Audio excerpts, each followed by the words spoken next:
Check 1 2. Mic check 1 2. Mic check 1 2.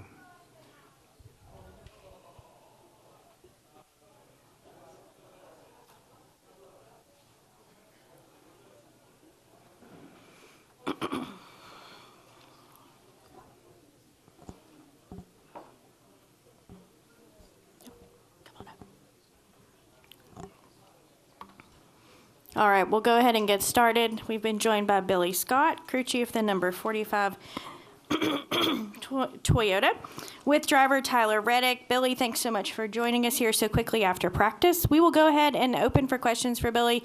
We'll work to get a microphone to as many of you as we can, and to kick us off, we'll go with Jenna Fryer. Hi, Billy. Jenna Fryer with AP.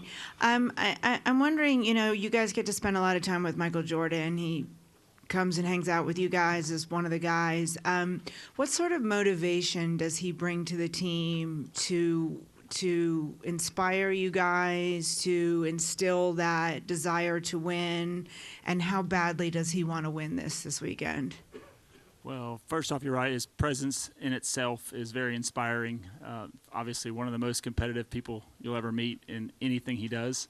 So just having him there, certainly we all want to make him proud, but he is also an avid fan. He is learning everything he can about the sport, and he's very in tune with what's going on. I mean, he understands everything from the strategy stuff to, the setups and the, motivating people, and every now and then he'll speak up at the right time, and it certainly goes a long way in adding a little bit of extra motivation. But certainly he wants to win this, absolutely. I can't even imagine what it's like when he has been as successful as he has on the highest level of his sport for so long. I mean, the greatest, arguably of all time. So just to be able to sort of see that enthusiasm back in him, and when he's been there for the couple wins that he's witnessed, in person, it's very rewarding. It's really cool to see that his genuine joy he gets for us. No, I think he trusts in the system, and he knows it'll be just fine. All right, additional questions for Billy? Okay, we'll come up front to Bob, and then we'll get a microphone to Kelly, please.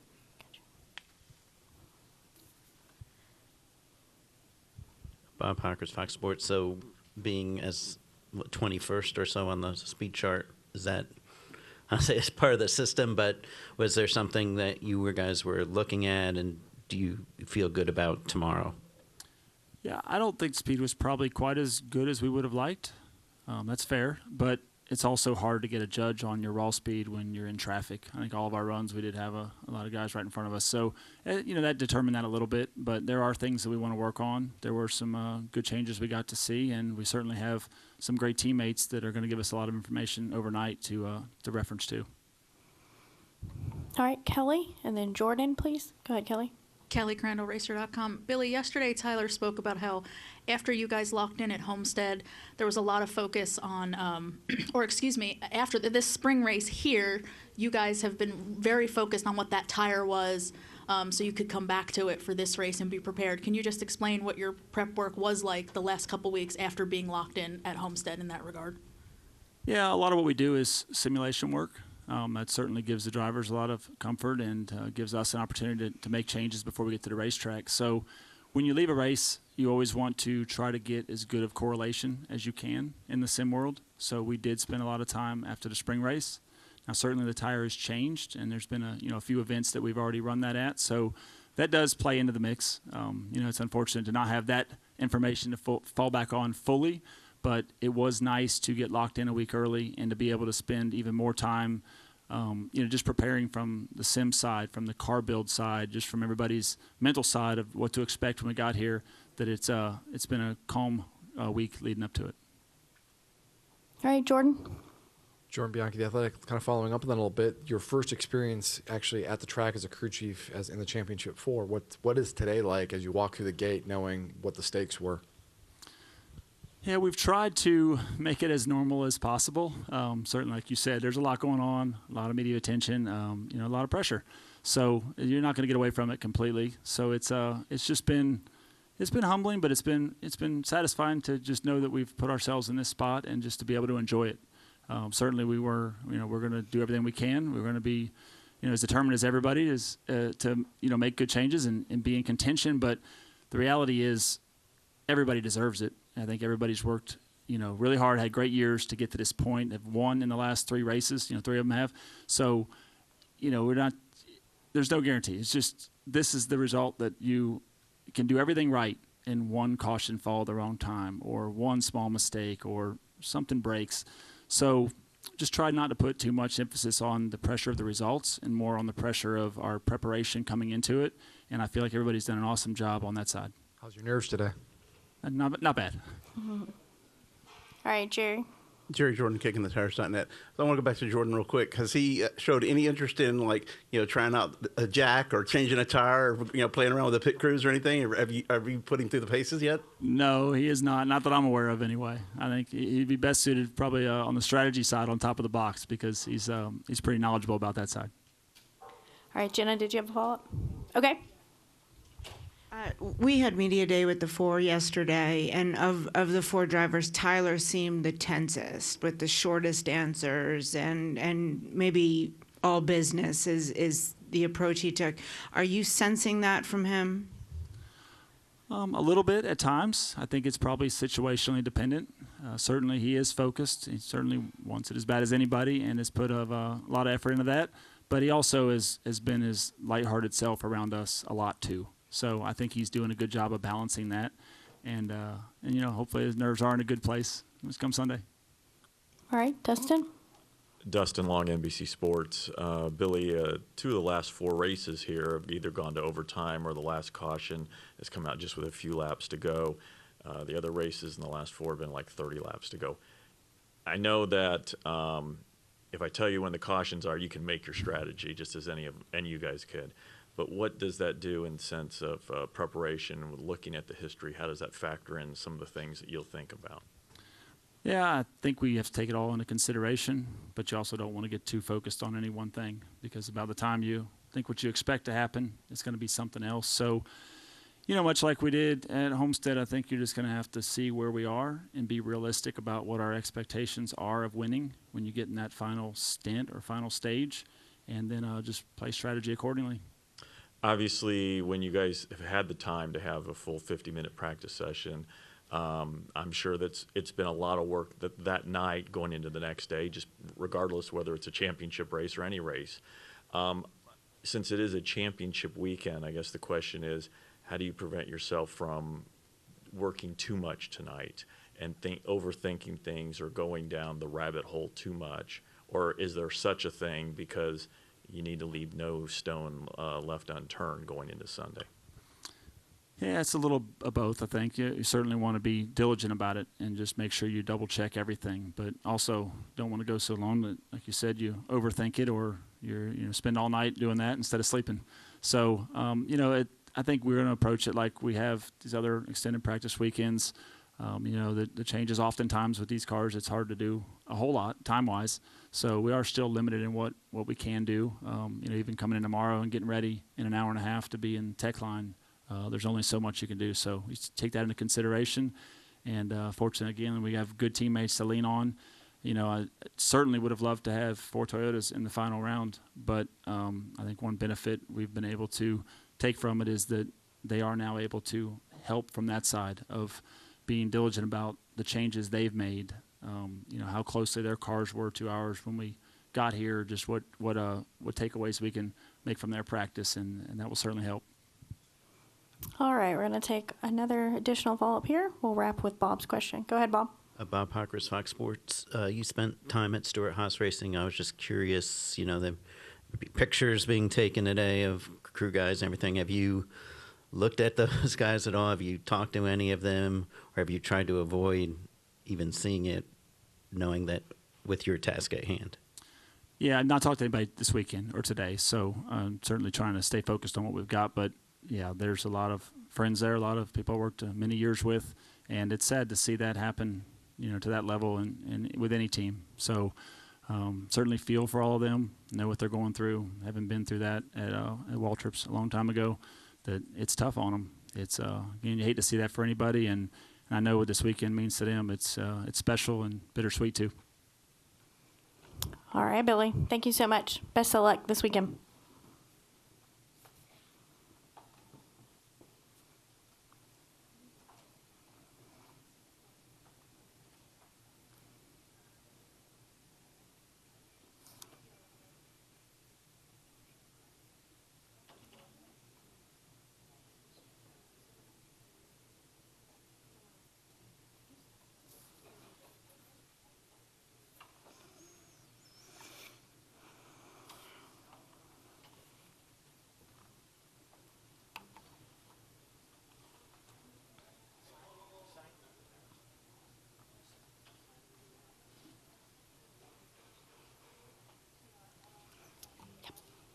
All right, we're going to go ahead and continue with our crew chief availability. We've now been joined by Rudy Fugle, crew chief for the number 24 Chevrolet, driven by William Byron. Rudy, thank you for joining us. We'll go ahead and open for questions now for Rudy. If you have one, raise your hand. We will start here with Jenna Fryer.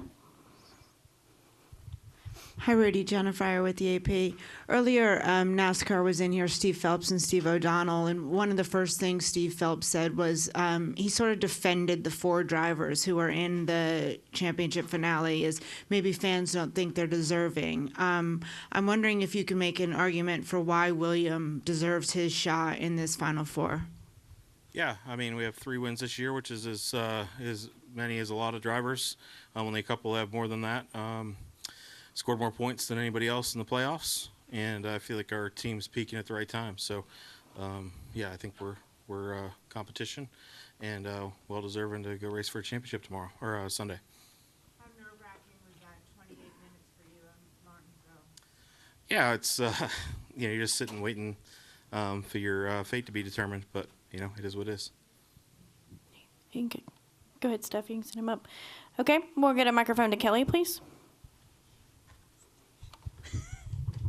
Kelly Crandall, Racer.com. Rudy, when you're the last guy in, as you guys were on Sunday, I'm sure the prep for Phoenix, I mean, you didn't wait to prep for Phoenix, but how did things shift once it was official in terms of the extra attention or what you wanted to finalize with the prep, getting ready before the haulers left?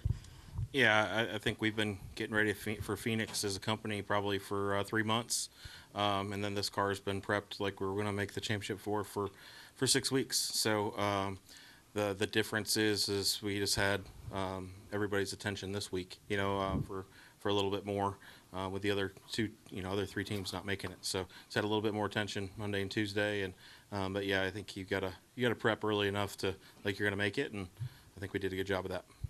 All right, we've also been joined by Paul Wolfe. We'll continue with questions for Rudy or Paul, and I believe Lee had a question up front. If I can get a microphone right here, please.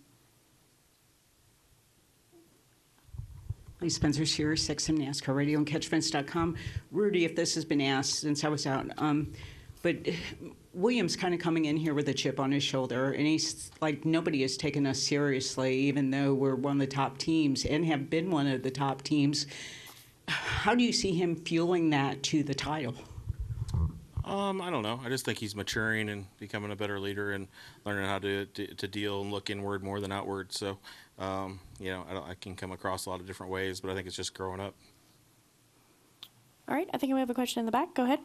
Another question for Rudy here. Noah Reed with KSAZ Fox 10. You've been working with William for several years now. This is your guys' second championship appearance, and you talked about kind of that growth that he's had. But I'm just curious where Byron was when he started with you to where he is now that you guys are in your second championship for.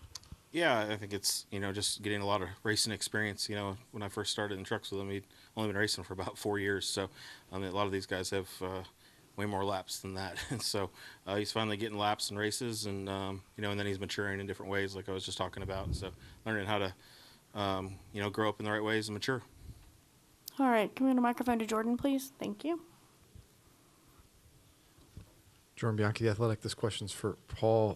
There was some apparent radio chatter, maybe some frustration with the Chevrolets. Can you kind of explain that a little bit? What was that about? And did you think there was some games being played? I don't know. I guess Joey maybe thought there was, just pulling out, you know, when we're trying to make runs and, you know, not giving us a clean racetrack when we're coming out on tires. So I wasn't, you know, other than what he said, that's all I saw of it. Okay. Thank you. All right, we'll go to Jerry, and then a microphone to Dustin, please. Go ahead, Jerry.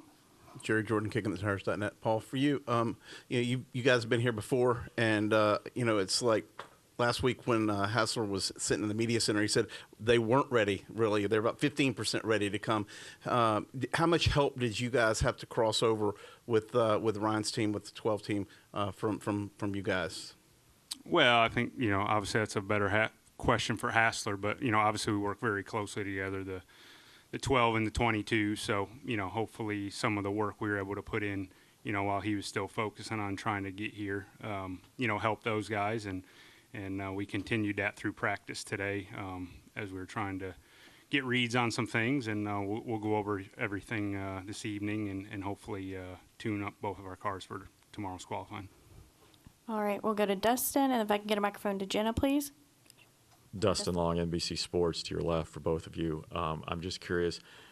There's so many things that have to be done, and it's all about no stone unturned in everything. But I'm curious, as one aspect is for both of you guys, how much do you have to think about the other crew chiefs and the other coaches in essence? I think about football. The coaches are coaching against teams, but they're also the tendencies of the coaches. How much do you have to, how much does that play into what we'll see on Sunday is knowing your competitor? Yeah, I don't know. That's a tough question. I mean, I think we try to learn like the other team's tendencies on maybe some pick calls and some strategies and whatnot. But other than that, there's not a ton. It's really knowing what kind of cars they're going to have probably too. So what kind of what teams really are really good on a short run or really good at getting ahead on that. So those are probably the little bit of things you're prepping on and knowing what to expect. But as we see today and every weekend, you get surprised. So it's too much prep is not helpful, and its tendencies aren't it's not football. It's not sticking ball as much. Yeah, I mean, I think I agree for the most part. And the other part to that is, like, this race is different than any other race, throughout the season, the way you have to approach it. And, obviously we're not racing stages, stage points and those types of things. So, I mean, you're obviously always paying attention to what's going on around you. You have to. But I think you ultimately got to focus on your car and what your strengths are as a team, and really just, execute your weekend based off of that.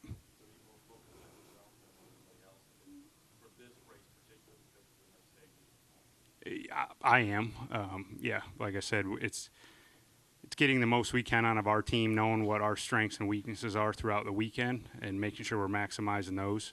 With that being said, sure, we look at everything. You have to understand what you're going up against, but ultimately, like I said, this race is pretty unique. So unless you've raced these guys in this situation before, I don't know that you can necessarily look at tendencies. All right, we're going to go to Jenna, and then we'll wrap with John Newby. Go ahead, Jenna. Jennifer, AP, Paul. Blaney spent a long time yesterday talking about how his whole career he's just wanted to make Roger Penske proud. I'm wondering if you've had those same sort of moments where that was something that was important to you. And number two, with the 2 sports car championships that he's just won this season, the opportunity to give him 3 Cup titles in a row. I mean, does that put any extra pressure on Team Penske as a whole? Well, I don't know if it's any more pressure. It's always pressure, and he seems to always continue to do amazing things in motorsports. And it's like, how do you get to the next level, right? And we continue to try to do all we can, and he gives us the resources and the things we need, and then the expectation is to go out and win races and contend for championships. So I don't know that I ever feel like he puts any extra pressure on us. Aside from just what really the expectations are on any weekend, and he supports us, and fortunately we've been able to have a lot of success over the years, and obviously bringing home another championship this weekend would be really pretty special. All right, John, go ahead. John Newby, Savage Ventures. So, Paul, yesterday Joey was talking about how the night before every championship race, he gets away from the prep, the practice, the notes, and just takes his family down to pit road and just walks there, just kind of soaks up the moment. Obviously, it's paid off well for him with the 2 wins. And I was curious, as someone who's won multiple championships yourself, is there any, traditions or anything you do to kind of just get away that night before? No, I'm a pretty boring guy, as most of you know. I don't say a whole lot, don't do a whole lot, just kind of do my deal. So, no, I can't say that I have any traditions. Just make sure I've gone over everything and make sure we do our best not to screw it up on Sunday. All right, Paul, Rudy, thank you both for coming in. We appreciate it, and best of luck this weekend. All right, we're going to work to bring Jonathan Hassler up, crew chief for the number 12, driven by Ryan Blaney. Jonathan's going to make his way up. Thank you for being patient. All right, we're going to go ahead and take questions for Jonathan. If you have one, raise your hand. We'll get a mic to you, and we'll start with Jerry. Jerry Jordan, kickingthetires.net. Jonathan, you may have heard me. I asked Paul a while ago. You told me last week you were only about 15% ready for this week. So how'd the transition from Martinsville to here pay off? A lot of late nights, several in a row before we had to get the car loaded up. But yeah, we were able to kind of study what that group had done and what the rest of the shop had sort of put together as a baseline and some information, and put our own spin on it and unload with some good speed here today. All right, we have a question in the back. Cameron Carraway for Sports for Youth Media. Mr. John D. I know that there's definitely a lot of pressure going into this weekend, but is there any way you just manage that, like meditation or mindfulness that you do? I think as the leader of the team, my advice I would say to our whole crew to manage the pressure of an event like this is to, it's different than a lot of weeks, but do everything you can to do what you've done to get to this point. I think if you do that, the results kind of take care of itself. All right, we're going to go to Jeff Gluck. When you unload with that kind of speed and see your name, your number pop up on the speed charts, is that sense more of like relief or expectation that you figured that was going to happen? Probably a little bit of both. I mean, I felt pretty strongly coming this week that we'd be able to have some speed, but you certainly never know for sure in this sport, or the times that you do are pretty few and far between. So, a little bit of relief. It's where we expect it to be, but like I said, you never really know until that number goes on the board. All right, get a microphone up to Holly, please, up front.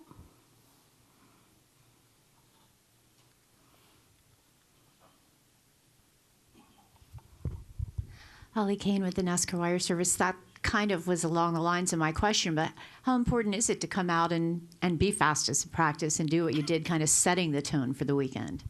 Yeah, I think you really have to approach. We don't get the opportunity to practice like this very often. We don't get 3 sets of tires very often to go and try to learn some things about our cars. So you have to. It's nice to have the speed. It's even nicer to be able to go and try a couple different things to maybe find a little bit more speed. And then you just really got to be smart about, how you take the information you learned tonight and apply to tomorrow or to Sunday and tomorrow, because the conditions are going to be quite a bit different. Yeah, I think it certainly kind of invigorates the whole team to see our number there at the top of the board. And, I think everybody on this team is confident that we could go and contend for another championship, but it certainly gives, extra pep, a little bit of extra pep in everybody's step. All right, we're going to go to Reed right here, please, up front. Okay. Reed Spencer with the NASCAR Wire. Blaney, I think, went from 23rd to 1st. Was that a mock qualifying run, or was that simply a change that you made between the 2 runs? Yeah, that was just a race run. We were the first car out on track today. And a lot of weeks and probably the other format, that's good. With only 20 cars on the track a given week, the first guy on track can get some clean air. But, today as we came out, we ran right into the back of a lot of traffic. So our fire off on that first run was definitely hurt. We spent a lot of that first run in traffic, and then kind of got thrown off with that caution there. So yeah, it was nice to be able to put another set of tires, go out and get some clean air, and put up a good lap. All right, go ahead. Elliot Stern, Sports Talk 805. Regarding strategy, every other week you're out there racing to win the race. This week you're racing to beat 3 other guys with all this other traffic in your way. How does that affect your strategy? Yeah, I think, in this race, like you said, it's different for the Championship-4. You really need to focus on, how you're running, relative to those guys. We're not concerned about stage points, so we can take, make some choices along the way that maybe, lose track position for a stage in, but set us up, in a better position to be ahead of those guys at the end of the race. So you certainly just need to focus on that group. Like you saw last year, you don't have to win the race. You just have to be the first of the championship four. All right, go ahead in the back. Noah Reed, KSAZ Fox 10. When talking with both Blaney and Logano, there's been a lot of talk about how both Penske cars have good information flow back and forth. And both drivers, both teams want to win this third championship for Roger equally as bad. I'm just curious, from your perspective, at what point during the weekend does that information flow stop and you have to focus on the 12 team? Honestly, I think the information will be wide open, until the checkered flag flies. I think, we're going to do what we can do to help each other along the way, and we're going to do what we can for a Penske car to have the best chance of winning this championship. All right, we're going to go to John Newby. Go ahead, John. John Newby, Savage Ventures. Pretty basic question. Does it feel different being here as the defending champion as opposed to being there that first time trying to win the championship? Yeah, I'd say it's a little bit different. I know for me personally, I'm probably a little bit more acclimated with all the nuances and all the extra things that you have to do this week. So yeah, a little bit different. But honestly, I think, once you get in the championship four in general, you're able to kind of just let loose and focus on what you need to do. Honestly, it's probably a little bit less pressure than some of the elimination races. You just put your best foot forward and hope for the best. All right, if I can get a microphone to Davey and then one up front to Dustin Long, please. Hey, Jonathan. Davey Siegel with Sirius XM NASCAR Radio. So from a momentum standpoint, you guys have that. Odds-wise, you guys are the favorite. Fastest in 1, 5, 10, 15 lap average. All signs point to you guys being the favorites for Sunday. Do you feel that way? It doesn't really matter to me. I mean, I think, we're going to go back and we're going to study what we did in practice, how our car was, some of the other changes that our teammates made, try to make ourselves a little bit better. I think we try to focus certainly on our team and much of Team Penske of just continuing to try to be better, and I don't think this is a different scenario. So, yeah, just try to be better and put our best foot forward and let everything else work itself out. All right, Dustin, go ahead. Dustin Long, NBC Sports. We often hear about control of a race, especially when you've got a speed, which you guys have shown today. I think back to last year's race, and I know you started further back. You didn't get out in front of all the other title contenders for the most part until about 200 laps in. So for this race, can you give me a sense of where you need to be in terms of control and how this race compares to other races in the sense of having control, or if you lose it, the challenge of getting it back because of the length and other parameters? Yeah, I think control in the race is certainly probably it's not a focus of ours at all. I think I think you look at Martinsville last week, the championship race last year. I think those races look very similar to us. We just need to focus on being ahead at the end. And I think sometimes if you're in control or you feel like you're in control, you can probably be baited into being a little bit conservative and maybe falling behind. So. We'd like to, lead every lap, but we just got to focus on being as strong as we can at the end of the race. All right, we're going to go to Lee and then Steven. Get a microphone to Steven right there. Thank you. Go ahead, Lee. Lee Spencer, Sirius XM NASCAR Radio and CatchFence.com.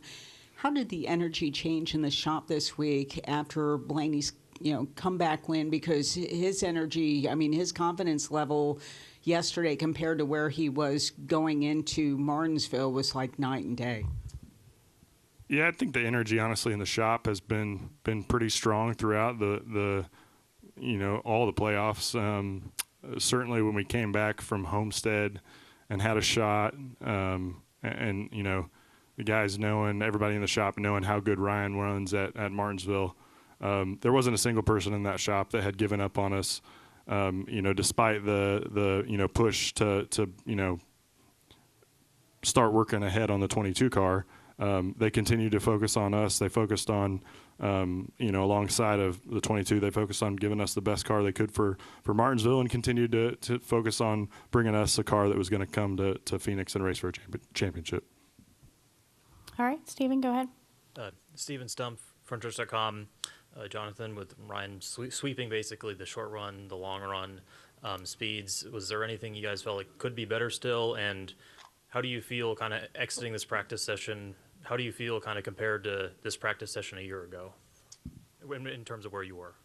Yeah, I think pretty similar. Honestly, I'd say we might have been a little bit better in practice last year. If you looked at the stats, certainly close.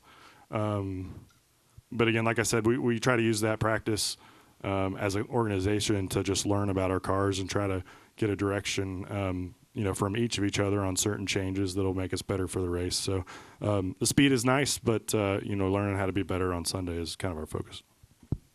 All right, Jonathan, thank you so much for your time. Best of luck this weekend.